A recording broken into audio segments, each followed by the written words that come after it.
हमने ये निर्णय लिया कि हम उन लोगों के बीच में शामिल होंगे जो 75 साल पहले आज़ादी प्राप्त करने के बाद भी लोकतांत्रिक अधिकारों से वंचित थे, जिन्होंने मोदी जी के द्वारा लाए गए नए व्यवस्था के परिणाम स्वरूप अपने लोकतांत्रिक हक प्राप्त किए हैं।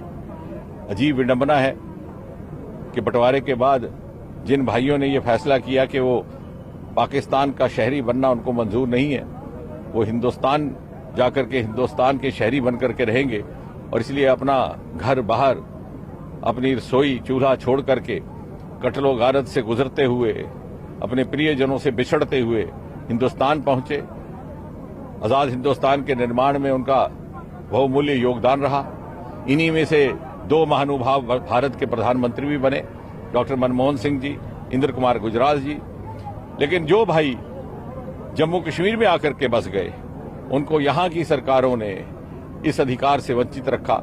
न नागरिकता का अधिकार था, न मतदान का अधिकार था, न चुनाव में लड़ने का अधिकार था, क्योंकि वो चाहते ही नहीं थे कि इनको मुख्य धारा में लाया जाए। और इस प्रकार अपने स्वार्थी कारणों से और स्वार्थी प्राथमिकताओं के तक कार्य चलते पुष्ट दर पुष्ट उनका राज चलता रहे। इस सारे के सारे वर्ग को वंचित रखा गया।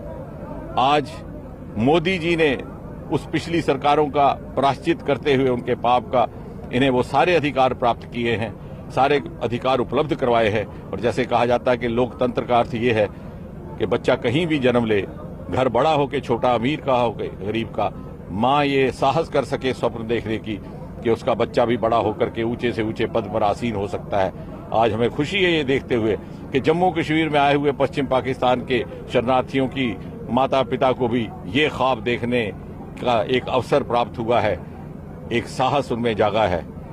और आज इनमें भी एक तमन्ना उठी है कि कल को ये भी मतदान कर सकते हैं, आने वाले विधानसभा में ये भी उम्मीदवार हो सकते हैं, ये भी जम्मू कश्मीर में विधायक एमएलए बन सकते हैं, मंत्री बन सकते हैं। और यदि भारत के दो प्रधानमंत्री रिफ्यूजी वर्ग से हुए तो क्यों नहीं जम्मू कश्मीर का भी मुख्यमंत्री इसी वर्ग से हो सकता है। एक नया उत्साह, एक नया वलवला इस अमृत काल में मोदी जी के संघर्ष और मोदी जी के कोशिशों से आज हमें देखने को मिल रहा है। और मुझे विश्वास है कि आने वाले 25 वर्ष में जब मोदी जी के नेतृत्व में भारत शिखर पटल पर पहुंचेगा तो वहां इन्हीं भाइयों बहनों का, क्योंकि इनमें प्रतिभा भी है, इनमें मेहनत करने का जज्बा भी है, निष्ठा भी है, इन्हीं के योगदान से भारत विश्व की प्रथम कतार में जाकर के खड़ा हो।